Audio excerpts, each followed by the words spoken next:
نبينا محمد وعلى آله وصحبه أجمعين، أما بعد، فعن عبادة بن الصامت رضي الله عنه أنه قال: دعانا رسول الله صلى الله عليه وسلم فبايعناه، فكان مما أخذ علينا أن بايعنا على السمع والطاعة في منشطنا ومكرهنا وعسرنا ويسرنا وآثارة علينا، وألا ننازع الأمر أهله.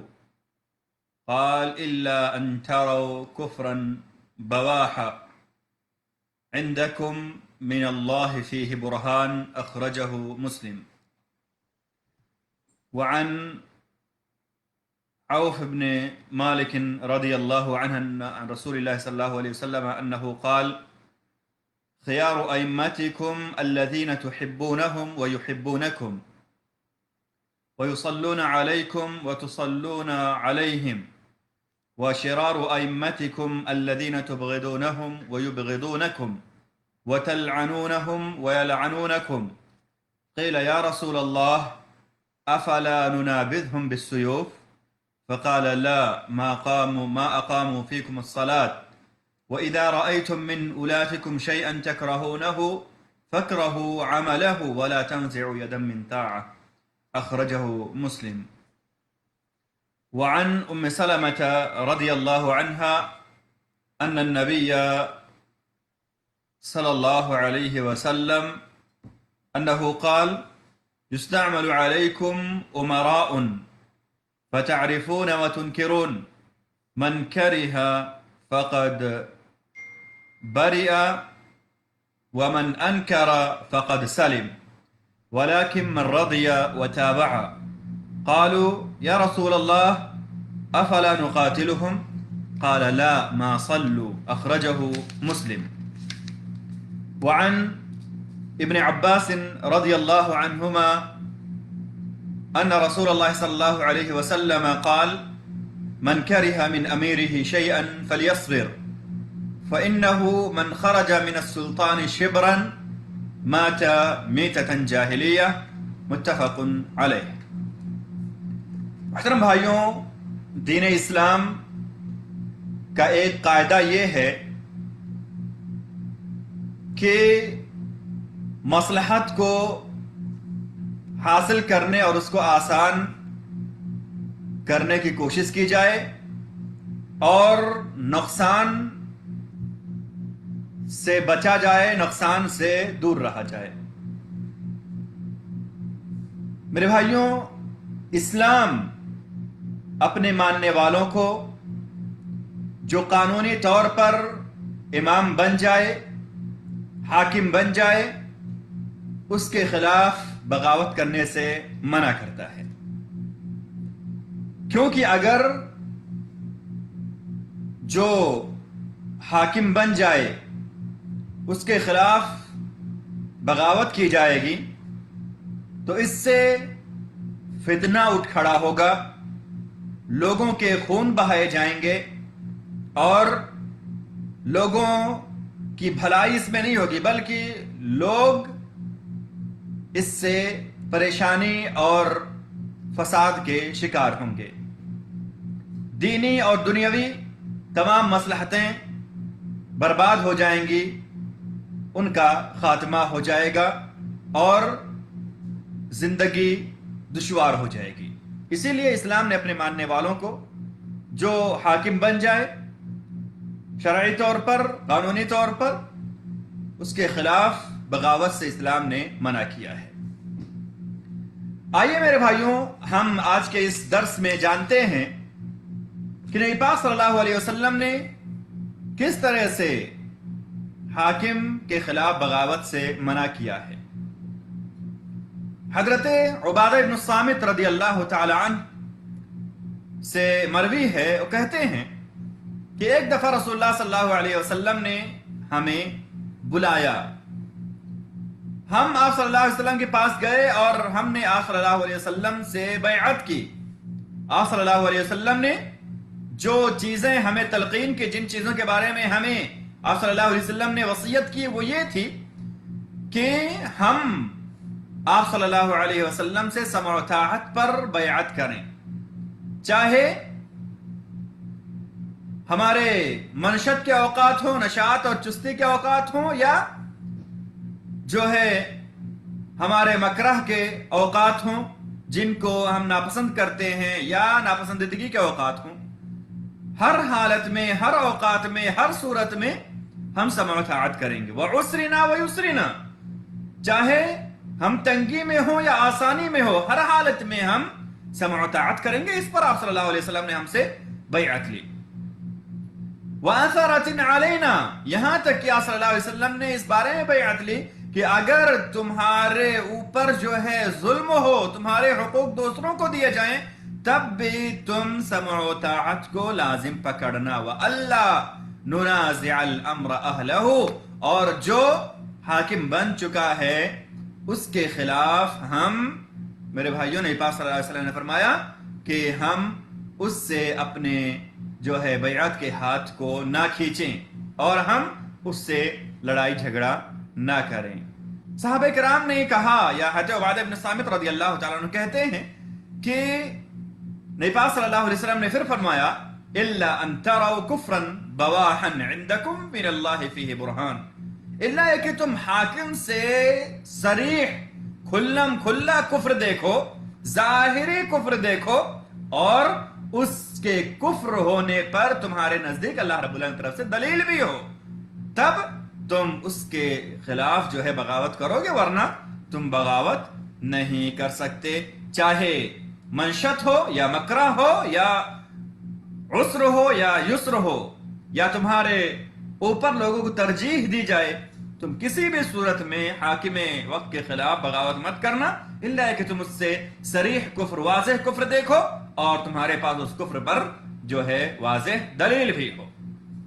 یہ مسلم شریف کی روایت سے ہمیں یہ معلوم ہوا کہ نبی پاک صلی اللہ علیہ وسلم نے حاکم کی اطاعت پر ہمیں ابھارا ہے اور اس کے خلاف بغاوت کرنے سے آپ صلی اللہ علیہ وسلم نے منع کیا، الا ہے کہ حاکم صریح طور پر کفر کرے، واضح طور پر کفر کرے.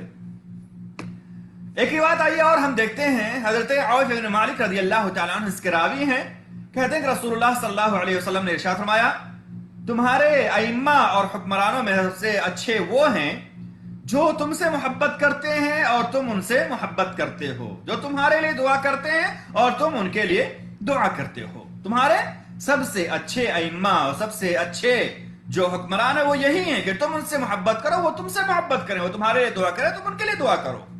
اور نبی پاک صلی اللہ علیہ وسلم فرمایا وَشِرَارُ أَئِمَّتِكُمُ الَّذِينَ تُبْغِضُونَهُمْ وَيُبْغِضُونَكُمْ وَتَلْعَنُونَهُمْ وَيَلْعَنُونَكُمْ، اور تمہارے سب سے بدترین ائمہ اور حکمران وہ ہیں جو تمہیں ناپسند کریں اور تم انہیں ناپسند کرو، وَتَلْعَنُونَهُمْ، اور تم انہیں لعنت کرو، وہ تمہیں لعنت کریں.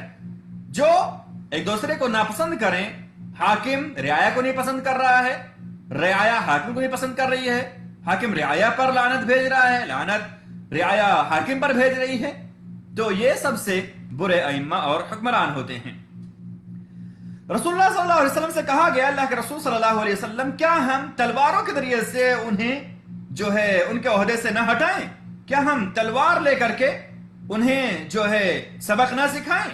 نبی پاک صلی اللہ علیہ وسلم نے کہا لا، نہیں، جب تک وہ تم میں نماز کا اہتمام کریں، نماز پڑھیں، نماز کی ادائیگی کریں، تب تک تم ان کے خلاف تلوار مت اٹھانا.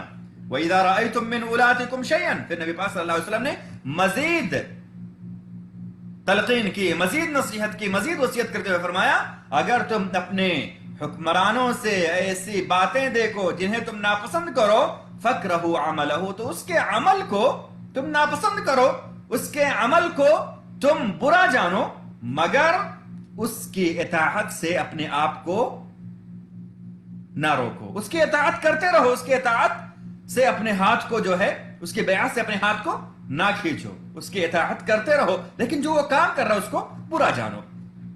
اس حدیث کی تخریج امام مسلم رحمہ اللہ نے کی ہے. اس حدیث میں ہمیں یہ معلوم ہوا کہ سب سے اچھے حکمران تو وہ ہیں کہ ہم ان سے محبت کریں، وہ ہم سے محبت کریں، وہ ہمارے لیے دعا کریں، ہم ان کے لیے دعا کریں.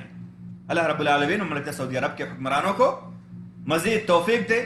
یقیناً ان کے بارے میں جب ان کا تذکرہ ہوتا ہے تو ہمارے جو ہے لبوں پر ان کے لیے دعائیں ہی آتی ہیں. اللہ رب العالمین ان جیسے حکمرانوں کی کثرت فرمائے. اللہ تعالیٰ ان کی حفاظت فرمائے، ہر سو، ہر شر اور حسد سے انہیں محفوظ رکھے. میرے بھائیوں، ایک اور روایت آئیے ہم دیکھتے ہیں. حضرت ام سلمہ رضی اللہ تعالیٰ عنہ سے یہ روایت ہے. کہتے ہیں کہ نبی پاک صلی اللہ علیہ وسلم نے ارشاد فرمایا، تمہارے اوپر ایسے امراء بنیں گے، تمہارے اوپر ایسے امراء کا کنٹرول ہوگا جو اچھے کام کریں گے اور کچھ ان میں سے برے بھی کام کریں گے. جو اچھے کام کریں گے ان کو تو پہچان لو گے، اور جو برے کام کریں گے ان کو بھی تم پہچان لو گے اور اس پر تم انکار کرو گے. نبی پاک صلی اللہ علیہ وسلم فرمایا تو اس میں سب سے ادنا چیز تو یہ ہے کہ من کرہ فقد بری، جو ان کے ان برائیوں کو ناپسند کرے وہ تو نفاق کے صفت سے بری ہو گیا، وہ بری ہو گیا اپنی ذمہ داری سے. ومن انکر فقد سلم، اور جو اپنے اندر یہ استطاعت پائے کہ ان پر انکار کرے کہ یہ برا کام کر رہے ہیں آپ، ان سے جو ہے اس سے آپ جو ہے روکیں، اس طرح سے جو ہے جو آپ یہ کام کر رہے ہیں یہ غلط ہے. اگر کوئی اتنی طاقت پاتا ہے، اگر کوئی اتنی استطاعت پاتا ہے اپنے اندر اور وہ انکار کرتا ہے تو وہ ان کے ساتھ عمل کرنے سے یا ان کے ساتھ مشارکت سے جو ہے بچ گیا. ولیکن من رضی وتابع، لیکن ہلاکت ہے ان کے لیے، یا وہ بری نہیں ہوئے، وہ سالم نہیں ہوئے، وہ نہیں بچ سکے ان سے، جو ان کے اس برائی پر راضی ہوں اور ان کی پیروی اس برائی پر بھی کرتے چلے جائیں. تو اگر ہم امراء سے دیکھیں اچھائی تو اچھائی پر ان کی تعریف کریں، برائی اگر دیکھیں تو اس کا اگر ہم استطاعت رکھتے ہیں تو انکار کریں، نہیں تو ہم اس کو کم سے کم اپنے دل میں ناپسند جانیں. اس طرح سے اگر ہم انکار کر سکتے ہیں تو ہم ان کے ساتھ مشارکت سے بچ گئے. اگر ہم اپنے دل میں اسے برا جانتے ہیں تو گویا ہم نے اپنی جو ذمہ داری سے جو ہماری استطاعت تھی اس کے حساب سے ہم نے کام کر دیا، اور ہم نے ان کے اس بات کو برا جانا، ان پر ہم نے متابعت نہیں کی، ان سے ہم نے رضامندی ظاہر نہیں کی. اللہ کے رسول صلی اللہ علیہ وسلم صحابہ کرام نے کہا، اللہ کے رسول صلی اللہ علیہ وسلم افلا نقاتلہم، کیا ہم ان سے قتال نہ کریں، کیا ہم ان سے لڑائی نہ کریں؟ جب ہم دیکھیں کہ وہ برا کام کرتا ہم ان سے لڑائی نہ کریں؟ نبی پاک صلی اللہ علیہ وسلم نے فرمایا لا، نہیں، جب تک وہ نماز پڑھتے ہیں تب تک تم ان سے لڑائی نہ کرو، تب تک ان سے لڑائی نہیں کرو گے. یہ حدیث مسلم شریف کی ہے. ایک روایت آئیے اور ہم دیکھتے ہیں. حضرت عبداللہ بن عباس رضی اللہ عنہما سے یہ روایت مروی ہے. کہتے ہیں کہ رسول اللہ صلی اللہ علیہ وسلم نے فرمایا من کرہ من امیرہ شیئا فلیصبر، جو اپنے امیر سے کوئی ایسا کام دیکھے، کوئی ایسی چیز دیکھے، کوئی ایسی حرکت دیکھے جسے وہ ناپسند کرتا ہے تو اسے چاہیے کہ وہ صبر کرے. کیوں؟ اس لیے کہ جو سلطان کی بیعت سے ایک بالش بھی نکل جاتا ہے وہ جاہلیت کی موت مرتا ہے، اسے وفات اس حالت میں آتی ہے کہ وہ، یا اگر کوئی جو ہے امام کے ہاتھ سے بیعت کو نکال لے، امام کی بیعت کو ترک کر دے تو وہ اس حالت میں فوت ہوتا ہے، یا اگر اس کو اس حالت میں وفات ہو گئی تو وہ جاہلیت کی جو ہے حالت میں وفات پاتا ہے. میرے بھائیوں، ان احادیث سے ہمیں یہ معلوم ہوا کہ ہمیں حکام کے خلاف بغاوت نہیں کرنی چاہیے، ہمیں ان کی سمع و طاعت کو لازم پکڑنا چاہیے. الا کہ ہم ان سے کفر بواح، واضح کفر، صریح کفر دیکھیں تو ہم ان کے خلاف جو ہے بغاوت کر سکتے، لیکن جب تک وہ جو ہے کفر بواح ان سے صادر نہ ہو تب تک ہم ان سے بغاوت نہیں کر سکتے. ان کے سمع و طاعت ہمارے اوپر لازم ہے. اسی طرح سے نبی پاک صلی اللہ علیہ وسلم نے اچھے اور برے حکمرانوں کی جو ہے صفت بھی بتا دی، اور آپ صلی اللہ علیہ وسلم نے ہمیں یہ بھی بتایا کہ جب تک نماز پڑھیں حکمران تب تک ان کے خلاف بغاوت نہیں کرو. اگر ان سے کچھ برائی صادر ہو تو اس برائی کو ناپسند کرو، لیکن اطاعت اور فرمانبرداری اور سمع و طاعت کی جو بیعت ہے اس کو نہ توڑو. اس طرح سے آپ صلی اللہ علیہ وسلم نے فرمایا کہ تمہارے اوپر ایسے حکمران آئیں گے جو کچھ اچھے کا بھی کام کریں گے اور جو کچھ برے بھی کام کریں گے. جو برے ہوں گے جو اچھے ہوں گے سب تم پہچان لو گے. جب برائی کوئی کرے گا یا برائی کا حکم دے گا تو جو استطاعت رکھے وہ انکار کرے، وہ ان کے جو ہے ان کے ساتھ مشارکت سے بچ جائے گا، اور جو نہیں استطاعت رکھے وہ دل میں برا جانے لیکن اگر کوئی ان کے اس برائی سے بھی راضی ہوتا ہے، ان کی وہ دعوات اور پیروی اس پر بھی کرتا ہے، تو وہ ہلاک ہونے والوں میں سے ہوگا. وہ گویا بری نہیں ہوا اپنی ذمہ داری سے، وہ گویا بچا نہیں ان کے ساتھ مشارکت سے. اور ہم نے یہ بھی جانا کہ ہم اگر امیر سے، حاکم سے کوئی ایسی چیز دیکھیں جو ہمیں ناپسند ہو تو ہم اس پر صبر کریں، کیونکہ جو حاکم سے اپنے بیعت کو توڑتا ہے اور اسے حد میں اسے موت آتی ہے تو وہ جاہلیت کی موت مرتا ہے. تو اس درس سے جو فوائد ہمیں حاصل وہ یہ ہے کہ مسلمانوں کے امام کے خلاف بغاوت کرنا حرام ہے. اس طرح سے ہم نے یہ بھی جانا کہ جو امام کی بیعت کو توڑ دے اور اسی حالت پر اسے موت آئے تو گویا وہ جاہلیت کی موت مرتا ہے، اسے اس حالت میں وفات آتی ہے گویا وہ جاہلیت کی حالت میں تھا. اللہ تعالیٰ سے اب ہم دعا کرتے ہیں کہ اللہ رب العالمین ہمیں جب تک دنیا میں رکھے نیک عمل اور گمزہ رکھے، جب ہمارا خاتمہ ہو نیک عمل پر ہو. اللہ رب العالمین سے دعا ہے کہ اللہ رب العالمین اسلام اور مسلمانوں کو صحیح سمجھدہ فرمائے، ہم قرآن و سنت کی تعلیمات کو سمجھیں، انہیں لوگوں میں عام کریں، اور ہم جو ٹوٹی پھوٹی باتیں لوگوں تک پہنچا رہے ہیں اللہ رب العالمین ان میں اثر دے اور انہیں لوگوں کے لیے نفع بخش بنائے. اقول قولی ھذا واستغفر اللہ لی ولکم ولسائر المسلمین من کل ذنب فاستغفروہ